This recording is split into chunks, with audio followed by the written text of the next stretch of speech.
Even early in the outbreak, the virus was well adapted to human transmission. Wuhan authorities worked to silence dissenters and those affiliated in the Wuhan Institute of Virology. The CCP authorities lobbied the WHO to announce an international emergency and blocked scientific investigations access into the Wuhan Institute of Virology. Here's what's interesting. Chinese military major General Chen Wei was put in charge of containment of COVID-19. He is the CCP's top biological weapons expert and raises questions about Chinese military involvement at the Wuhan Institute of Virology. Dr. Gary, Dr. Anderson, I'll ask each of you one at a time. Why would they put the top biological weapons expert in charge of containment of a virus that was very similar to the one that a few miners caught in 2012, that, by the way, didn't turn into a pandemic? Why would China put their top biological weapons expert in charge instead of just another virologist? Dr. Gary? Representative Green, I don't have any idea. I have no idea. Okay, Dr. Anderson? I can comment on that. I think it's important to realize, I assume you're referring to the virus RATG13. And what is very clear is that RATG13 cannot have led to SARS-CoV-2. These are very unrelated viruses. Well, it's interesting, though, that you all wrote a paper claiming to know exactly the origins of COVID-19, but China put their top biological weapons expert in charge of containment. On January 15, 2021, the Department of State released a fact sheet entitled Activity at the Wuhan Institute of Virology. It discussed three primary areas of concern. First one, illnesses inside the Wuhan Institute of Virology. The U.S. government believes several researchers inside the lab became sick in the fall of 2019 before the CCP first reported cases of COVID-19. That was in the lab. The CCP prevented journalists, investigators, and global health authorities from accessing the lab, including interviewing the researchers that fell sick in 2019. Sounds like they were concerned about so-called conspiracy theories, just like you were. There was also research at the lab starting in at least 2016. The Wuhan Institute of Virology was researching RATG13, just as you mentioned, the bat coronavirus, with the closest relationship to SARS-CoV-2, 96.2% similar. The Wuhan Institute of Virology has published record of dangerous gain-of-function research, gain-of-function like our government has funded with grants through EcoHealth. I'm sure you're familiar. There's secret military activity at the lab. The U.S. government determined that the lab collaborated on publications and secret projects with the CCP military since at least 2017. Perhaps that's why they put their top biological weapons expert in charge of containment, because they were very aware of the type of research that was going on at the lab, where people that worked at the lab got sick with COVID-19 first. But you guys think this came from nature. Do you still believe it came from nature, Dr. Gary, Dr. Anderson? Yes, I do believe that the natural origin via the wildlife trade is the most likely origin based on all the science, all the data that we've analyzed. Dr. Anderson? I do. And I think it's important you mentioned the sick researchers here. In the recent report, again, the IC continues to assess that this information neither support nor refutes either hypothesis of the pandemic's origin, because the researchers' symptoms could have been caused by a number of diseases. Actually, Dr. Anderson, I'll reclaim my time. The IC believes that the origin of COVID-19 is from the lab. Most of the intelligence community believes that, and they've stated so. So is the Energy Department. And so do many other doctors and researchers believe that it came from the lab. And from all of this evidence, it's very clear that China also believed it came from the lab. But it's unfortunate that you all are speaking the same pro-China talking points as some of our colleagues on our committee. And I think it's more important to really recognize it probably came from the lab. I yield back. I now recognize Dr. Jackson from Texas for 5 minutes of questions. Thank you, Mr. Chairman. Dr. Anderson, Dr. Gary, Dr. Anderson in particular here, I just wanted to address one thing here to start with. I know this has been mentioned again, but I just want to reiterate this. You emailed Dr. Fauci prior to the February 1st call, and you said, quote, the unusual features of the virus make up a really small part of the genome, end quote. And then you went on to say, after discussions earlier today, Eddie, Bob, Mike, and myself all find the genome inconsistent with expectations from evolutionary theory. Later on in the phone call that followed, Dr. Farzan said, so I think it becomes a question of how do you put all this together, whether you believe this is a series of coincidences, what you know of the lab in Wuhan, how much could be in nature, accidental release, or nature event. I am 70-30. Dr. Gary, you stated, I really can't think of a plausible natural scenario where you get from the bat virus to one very similar to it, to where you insert exactly 4 amino acids, 12 nucleotides that all have to be added at the exact same time to gain this function. I just can't figure out how this gets accomplished in nature. It's stunning, you said. All right. Nevertheless, 3 days later, and I cleared this up in the hearing, so thank you. I thought this was the initial release of proximal origins, but it wasn't. But nevertheless, 4 days later, I have this email here, and it's been mentioned already by one of my colleagues here, but I just want to reiterate it again. This is an email on February the 4th that was initiated, at least what I have here, by Dr. Holmes, who I wish was here so he could answer a couple of questions I have about this email. But it says, it's addressed to Jeremy Farrar, and it says, here is a summary so far. Will be edited further. It's fundamental science and completely neutral as written. Did not mention other anomalies, as this will make us look like loons. I have no idea what that means. I'd love to find out, but he's not here to answer that question. It was replied to by Dr. Farrar, who also CC'd Dr. Fauci and Dr. Collins, and said, please treat in confidence a very rough first draft from Eddie and the team. They will send an edited, cleaner version later. Dr. Francis Collins replied, very thoughtful analysis, and then Dr. Jeremy Farrar replied with something, which I don't know what it is because the vast majority of every bit of his response is redacted out, so I don't know exactly what that was. But my question was, is during, you've cleared up that this was not the initial draft of proximal origins, that this was a response email or a follow-up draft report, or whatever you want to call it, in response to the phone call that took place on February the 1st. My question for both of you is, at that particular point, when this information, this draft summary was forwarded to Dr. Collins and Dr. Fauci, referencing the phone call that you'd had days earlier, were your conclusions changed? Had your hypothesis changed at that particular point? I can take that. I think, let me just go back to the original email, because there's other sentences in that email that I think is important to. First of all, I say we have a good team lined up to look at very critically at this, so we should know much more at the end of the weekend. I also say, but we have to look at this much more closely, and there are still further analyses to be done, so those opinions could change. When you're looking at our February 4 summary, which is the one that you're referring to here, our main conclusion is that we believe deliberate engineering can be ruled out with a high degree of confidence. However, referring to both lab leaks, specifically the tissue culture hypothesis that we describe in proximal origin, our conclusion at the time of February 4th is that current data are consistent with all three. It is currently impossible to prove or disprove either. Okay, Dr. Gary, what about you? Because you specifically said, Dr. Anderson says he doesn't believe it was engineered, but he said he hadn't ruled out a lab leak in that particular thing. Dr. Gary, you guys specifically said that, you find it completely stunning and implausible that this, that you insert 4 amino acids and 12 nucleotides, all that have to be exact same time to gain this function. That sounds like engineering to me. Well, again, Representative Jackson, I think I started to or tried to address this before. That was a single email out of a lot of communications that I was having with people like Dr. Anderson and others. And in that particular email, I was, raising my concern about this one. Let me ask this real quick.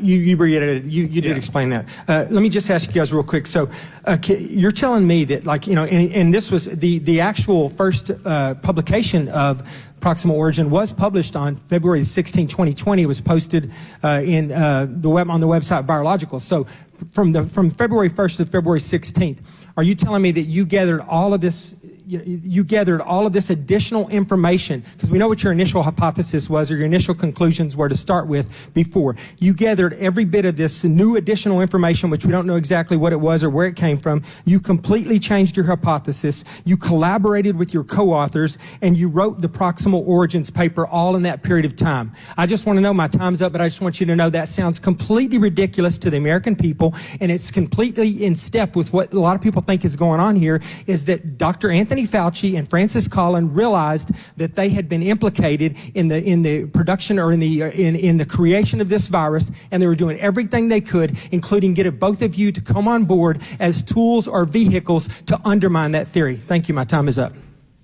Now recognize Dr. McCormick from Georgia for 5 minutes of questions. Thank you, Mr. Chair. I totally agree that early hypotheses change. As for the politicization of this and the accusations made that this is entirely political, I think we do have something to learn about finding out the true origins of this disease. It's interesting that when they talk about censoring and politicization of something, only one side that I remember was ever censored, and that was our side. And when I say our side, I mean the fact that it was a lab leak. I was censored as the emergency physician who treated thousands of patients and who has a background taught by an equally adept professor in virology, medical school that taught us how diseases propagate. One of the things I thought was interesting, I think it's very wise of you to admit that there's many possibilities. And just to lay it out in front of the people, since I'm the summary person today, it's interesting that any other crossover virus or any virus that's ever really existed, for the most part, still exists in society today. It's very hard to get rid of an entire subset of viruses by itself. We still have the common cold, for example. We still have avian flu. We still have swine flu. And those still propagate in those species because they don't just go away. They continue to get switched around, and it still exists in society today. What I think is interesting is that I haven't seen any evidence, and I read your papers, by the way. I love reading and learning, and I consider myself a student of the game. And I saw how we talked about the raccoon dogs and the civet cat having DNA and RNA in the same place where they found the vast preponderance of the coronavirus in that market. However, what we didn't see is that there was any immune response by those animals to this virus that supposedly can propagate inside of that species also, which would be a natural way to propagate a virus by virology standards, which you'd have to admit. If it exists in the species, it has to be able to propagate and continue. It doesn't just go away. It's not just found in the same proximity of a species, but inside the species with antibodies and resistance. To say that it's just because it's in the same area as somewhere that a dog was found or a cat was found or a penguin, whatever you want to say, is for me just like smear some COVID on this wood and say, look, it came from this wood. To give our people who are watching this who are maybe not medical background to understand that's obviously impossible.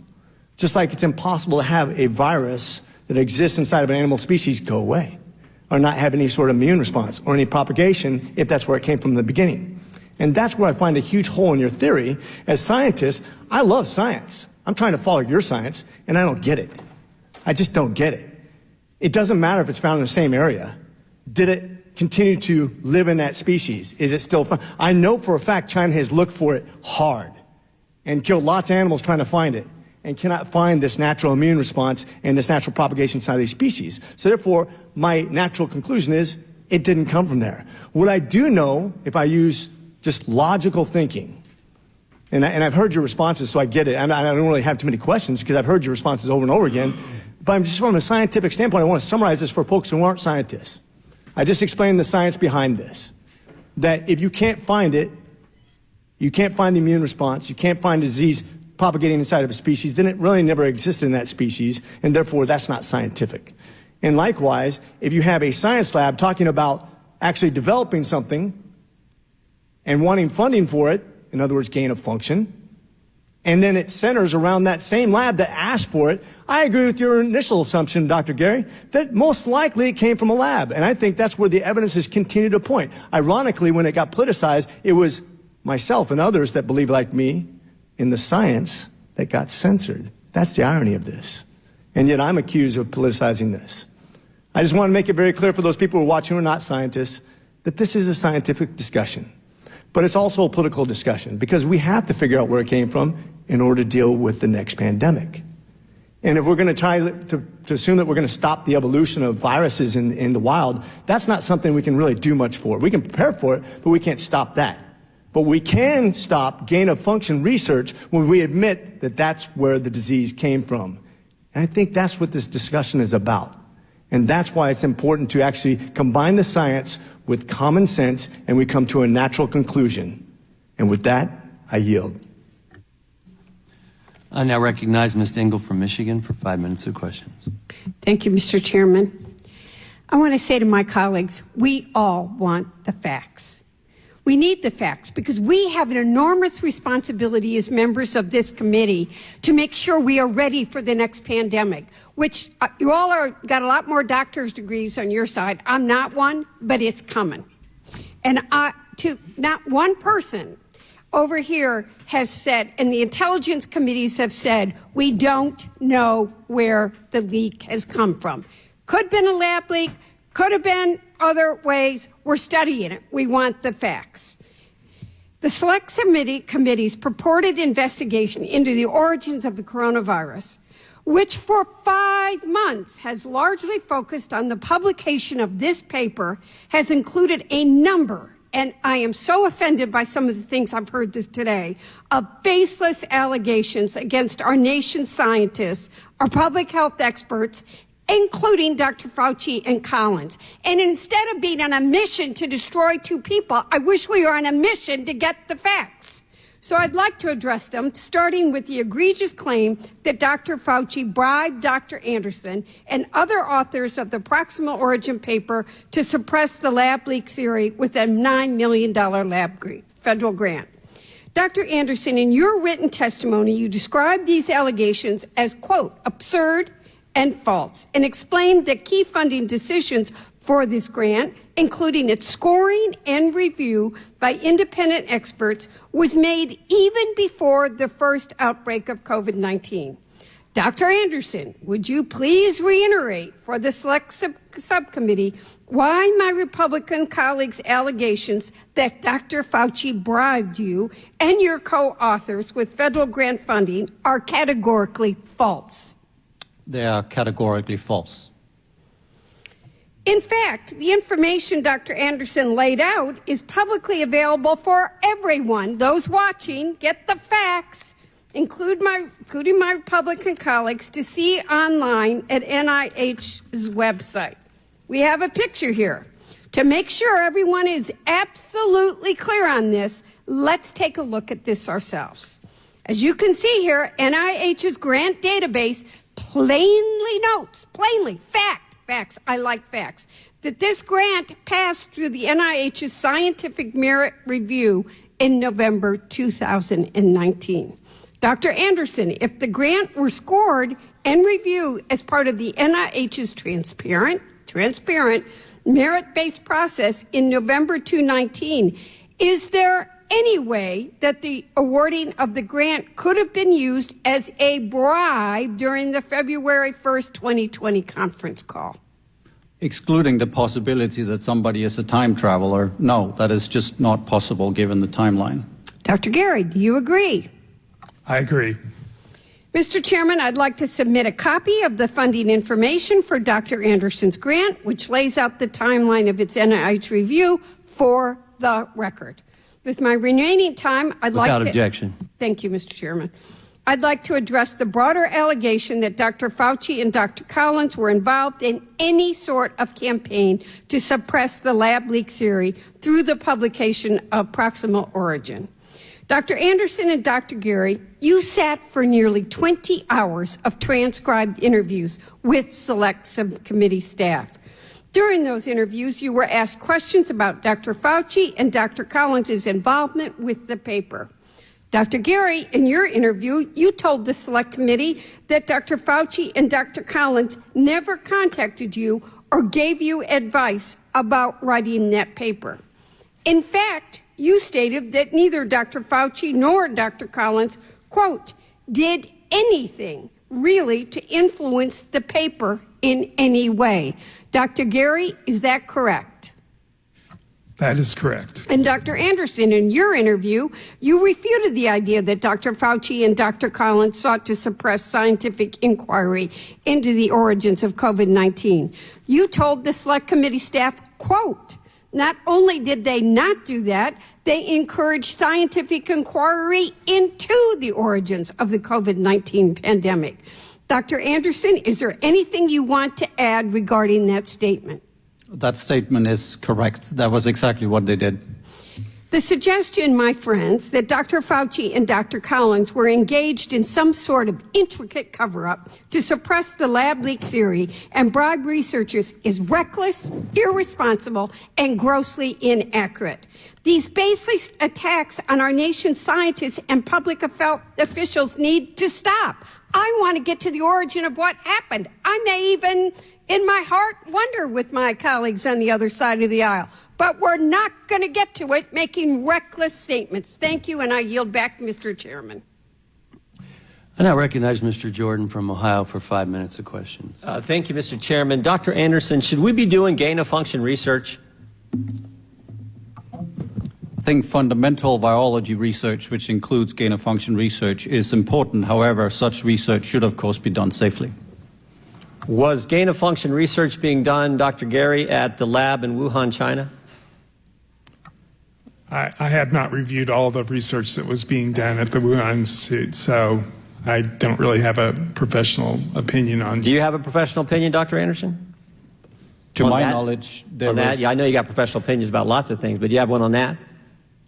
to my knowledge, there's no gain-of-function research, although there is work involving chimeric viruses, for example, as we discussed in our proximal origin paper. Was the lab in China up to the code for doing the kind of research that you just described, Dr. Anderson?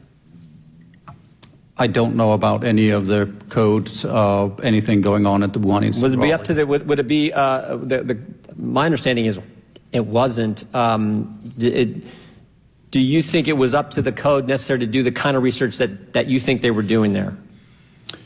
Again, I can't talk to the code of the lab itself. I think what is clear from the published research from the Wuhan Institute of Virology was that a lot of this research was done at biosafety level 2, which I considered at the time to be insufficient, and today, especially given the diversity of related viruses. So just to be clear, you guys don't know whether whether they were doing gain-of-function research or not. You think they weren't. I think they were. You think they weren't. But regardless of that, what they were doing there, what the biosafety level at that lab wasn't up to the code it should have been for the research they were doing. Doing this type of research at BSL-2 using bat coronaviruses is commonly done at BSL-2. The lab work, the animal work, I should say, is done in BSL-3. Again, this is all What available. level lab would you want? If you're doing the research, Dr. Anderson or Dr. Gary, what level lab? What level would you want, 2 or 3? This would again typically be approved at biosafety level 2. However, as I said from the beginning, is that I believe, especially given everything we know based on how many of these coronaviruses we have, that this kind of work should in future, via international regulations, be done at BSL-3. Should be done at a higher level than it was done there. That's Correct. what you're saying. Got it. All right. And should it go through? We have this process, Dr. Gary, this P3 process, this approval process for this type of grant money to be used and this type of work to be done. Should it go through that process before it's approved? I mean, in your hypothetical, yes. I mean, of course, we should follow the regulations. Okay. So my understanding is American tax dollars went to this lab in China. Is that right, Dr. Gary? I don't know I don't have any information myself about. It's been commonly reported. EcoHealth sent the money there. American tax dollars were used in the Wuhan lab, this lab we've been talking about. I haven't reviewed the financial transactions between the NIH and EcoHealth Alliance. Okay, Dr. Anderson, just real quick, and I know you've touched on this earlier. So on January 31st, the now email that somewhat famous email that you sent, virus looks engineered, virus not consistent with evolutionary theory. I think that was part of that email and comments Dr. Gary made, where it was what prompted the conference call. And then 4 days later, you come back and basically say, if you believe it came from a lab, then it's some crackpot theory. And what happened in that? I mean, that's a pretty dramatic change in 4 days. And I know you've talked about it before, but that's what I think I find so concerning is you went from virus looks engineered, not consistent with evolutionary theory, to you're crazy if you think it came from a lab, and that all happened in 4 days. So that is a misrepresentation of what the email actually says. Let me just read that sentence, because I say the main crackpot theories going around at the moment related to this firing being somehow engineered with intent, and that is demonstrably not the case. I'm very specifically referring to the fact that this is engineered with intent, i.e. a bioweapon. Okay, at that time, I still fair enough. believe- So you're saying there wasn't an intention to have it done in a lab, but so you're not saying it couldn't have come from a lab. That is correct. At that time of writing this email, in fact, I thought the plausibility of this being a lab-cultured virus was still high. I kept that belief until mid to late February. Do you think you've been strong on the zoonotic theory. Do you think it could have come from a lab, even today as you sit here? Not as I said here today, no. I think the plausibility of this having come from the lab, given the evidence, I don't find that plausible at all. FBI is wrong. People who disagree, people who think it came from a lab is wrong. The fact that American tax dollars went to a lab in China, a lab that wasn't up to code, should have been level 3, even based on what you guys say, wasn't up to code, doing, I think, potentially gain-of-function research, and it breaks out in that town in China. But somehow, no, it can't even be possible that it came from a lab. It has to be the zoonotic approach. It is possible. As I'm saying, I don't find it plausible, or maybe I should say probable, given the evidence that we have available to us. Again, anything is possible, and as we are saying in the proximal origin paper and also in later papers, is that it is currently impossible to prove or disprove any version of the origin, whether lab or not. Okay, thank you. Are you back?